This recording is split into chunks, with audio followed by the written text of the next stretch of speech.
एबे supreme court police arrest को लेकिन गोटे लैंडमार्क जजमेंट आनी जो थे कि पुलिस आर्टिकल 22 + 2 आउ आर्टिकल 21 को भायोलेसन करुच्ची कौन से जजमेंट देखिए भिडियो शेष में देखूँ आउ हाँ जदि ये विषय सब्सक्राइब करना तो निश्चय सब्सक्राइब कर दिखाँ कारण ल जानिले आप सतर्क रे आउ पावरफुल फिल करेंगे। तो चलतु भिडियो आरंभ करिया। तो लैंडमार्क जजमेंट कौ केस देते ना केसटा हूँ directorate of enforcement versus Subhash Sharma ये 2025 केसटा।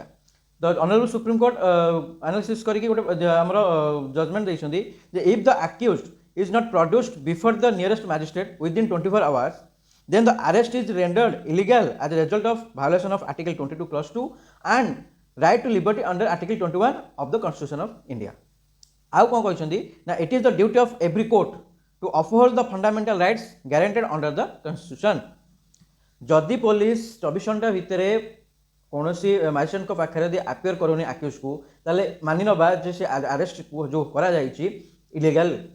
इलीगल बोली मानि नवा आउ ए जगह आर्टिकल 22 + 2 आउ आर्टिकल 21 भायोलेसन होची जदि पुलिस एमती करूची ताहाले पुलिस को मध्य पनिशमेंट हो पारे। तो आशा करुच्ची आज आपण ए लॉ विषय जानि सारछंती ए भिडियो जदि सब्सक्राइब करना तो निश्चय सब्सक्राइब कर दियंतु। Thank you so much.